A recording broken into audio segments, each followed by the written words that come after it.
सेठ सियल Hindi high school में आप सभी बच्चों का स्वागत है। सरकार के दिए गए होम लर्निंग कार्यक्रम के अंतर्गत मैं कक्षा 11 में अर्थशास्त्र विषय में प्रकरण 5वां आपको मैं पढ़ा रहा हूँ। उसमें हमने आखिर में आय की संकल्पनाएं देखी थी। अब हम उसमें आगे बढ़ते हैं, पाठ के आखिरी पड़ाव पर जा रहे हैं। उसमें आखिर में हम देखते हैं पूर्ण स्पर्धा वाले बाजार में कुल आय, सीमांत आय और औसत आय। पूर्ण स्पर्धा वाला बाजार एक ऐसा बाजार है जहां पीढ़ी बाजार में वर्तमान कीमत का स्वीकार करके वस्तु की बिक्री करती है। पूर्ण स्पर्धा वाले बाजार में एक रूप एवं समान गुणी वस्तु का विक्रय करने वाले असंख्य विक्रेता देखने को मिलते हैं। क्रेता एवं विक्रेता को बाजार की संपूर्ण परिस्थिति का ज्ञान होता है। वस्तु की कीमत मांग और पूर्ति के द्वारा निर्धारित होती है और पीढ़ी इस निर्धारित कीमत पर ही वस्तु की बिक्री करती है। कोई भी पीढ़ी वस्तु की कीमत को प्रभावित नहीं कर सकती है, इसलिए कीमत निश्चित और स्थिर रहती है। पूर्ण स्पर्धा वाले बाजार में पीढ़ी द्वारा बेची जाने वाली वस्तु की कीमत और पीढ़ी की औसत आय और सीमांत आय समान होती है।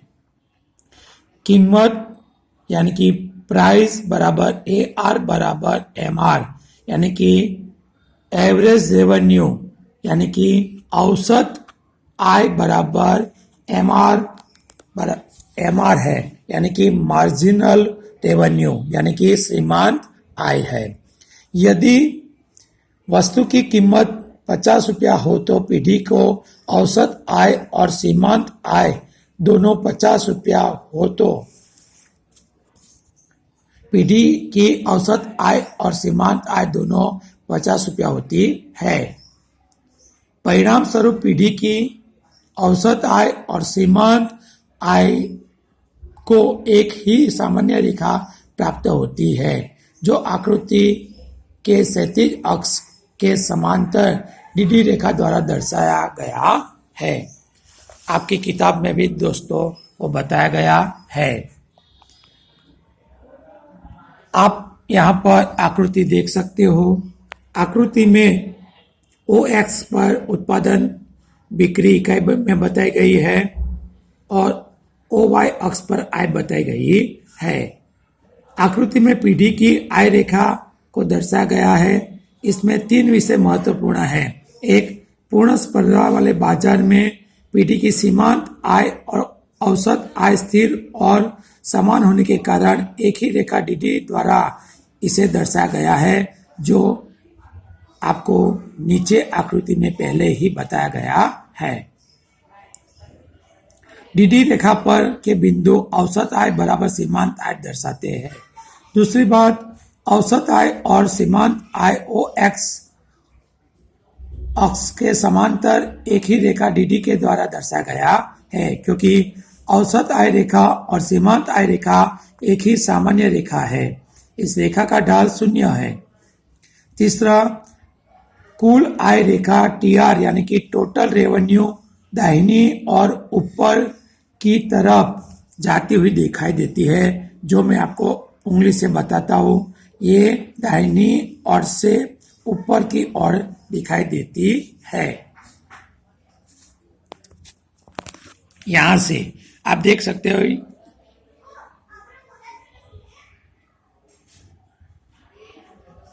ये जो है वो ऊपर से जाती हुई है। जो उद्गम बिंदु O पर 45 अंश के कोण पर दिखाई दे रही है, इस रेखा से ज्ञात होता है, यानी कि ये यहां से ऊपर की ओर जाती है कि वस्तु की बिक्री बढ़ने पर समप्रमाण दर पर कुल आय में भी बढ़ोतरी होती है। इसीलिए इस रेखा का ढाल हकारात्मक और समप्रमाण में है। आगे बढ़ते हैं आखिरी पड़ाव पर, पूर्ण स्पर्धा के अतिरिक्त बाजार में कुल आय, सीमांत आय और औसत आय। पूर्ण स्पर्धा हो ऐसी बाजार की स्थिति में एकाधिकार, एकाधिकार युक्त स्पर्धा, अल्पहस्तक एकाधिकार और द्विहस्तक एकाधिकार इत्यादि का समावेश होता है। सामान्य तौर पर ऐसे बाजार में विशेष रूप से एकाधिकार और एकाधिकार युक्त स्पर्धा वाले बाजार में उत्पादकों को अधिक वस्तु की बिक्री करने अर्थात अपनी वस्तु की मांग बढ़ाने के लिए कीमत घटानी पड़ती है। बिक्री में बढ़ोतरी होने से पीढ़ी की कुल आय घटते दर पर बढ़ती है। फिर से एक बार बच्चों कि ऐसे बाजार में एकाधिकार और एकाधिकार युक्त बाजार में उत्पादक को अपनी बिक्री बढ़ाने के लिए कीमत घटानी पड़ती है। कीमत घटाने पर बिक्री बढ़ती है मगर घटते दर पर बढ़ती है। बिक्री बढ़ती है मगर जो कुल आय है वो घटते दर पर बढ़ती है। परिणाम स्वरूप औसत आय और सीमांत आय में अंतर देखने को मिलता है। कीमत घटने से औसत आय रेखा मांग रेखा नीचे की ओर झुकी हुई होती है।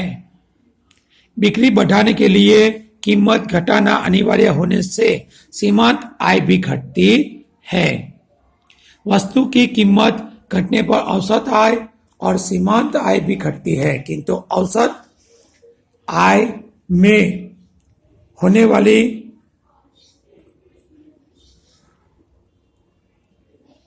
कमी की अपेक्षा सीमांत आय में होने वाली कमी तीव्र होती है। यानी कि औसत आय की जो तीव्रता है वो सीमांत आय में होने वाली से कम होती है। यानी कि औसत आय जो है वो कम होती है मगर उससे ज्यादा सीमांत आय में कमी होती है, कम होती है, जिससे औसत आय रेखा की अपेक्षा सीमांत आय रेखा नीचे होती है। इसीलिए सीमांत आय में कमी ज्यादा होने के कारण, तीव्रता ज्यादा होने के कारण वो औसत आय की रेखा की अपेक्षा से सीमांत आय की रेखा नीचे होती है, जिसको आकृति में आपकी किताब में भी बताया गया है और आप देख भी सकते हो। ये आकृति जो है वो उसकी है। आकृति में औसत आय और सीमांत आय की रेखा बाईं ओर से दाहिनी और ऊपर से नीचे झुकी हुई दर्शाई गई है। बाईं ओर से दाहिनी और नीचे की और झुकी हुई दर्शाई गई है। बिक्री बढ़ाने के लिए कीमत घटाना अनिवार्य होने से औसत आय की अपेक्षा सीमांत आय अधिक तीव्रता से घटती है। इसलिए आकृति में औसत आय रेखा AR यानी कि एवरेज रेवेन्यू, जिसको हिंदी में औसत आय रेखा कहेंगे, की अपेक्षा सीमांत आय MR यानी कि मार्जिनल रेवेन्यू यानी कि सीमांत आय रेखा है नीचे है, जो दर्शाता है कि बिक्री की अपेक्षा औसत आय यानी कि कांस में कीमत में होने वाली कमी की अपेक्षा सीमांत आय में होने वाली कमी अधिक है। औसत आय की अपेक्षा सीमांत आय का तेजी से घटने का मुख्य कारण यह है कि अतिरिक्त इकाई बेचने के लिए कीमत में जो कमी की जाती है वह गत बिक्री को भी प्रभावित करती है। यहाँ पर सीमांत आय रेखा की तीव्रता ज्यादा इसीलिए है कि यहाँ पर कीमत घटानी पड़ती है बिक्री बढ़ाने के लिए। यही आपको इसमें याद रखने का है। तो यहाँ पर ये प्रकरण 5वां जो है वो पूर्ण होता है।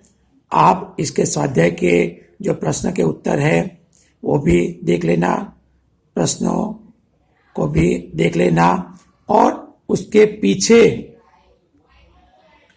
जो पारिभाषिक शब्द दिए गए हैं उसको भी आप देख लेना, ताकि अपना पढ़ाई में वो आपको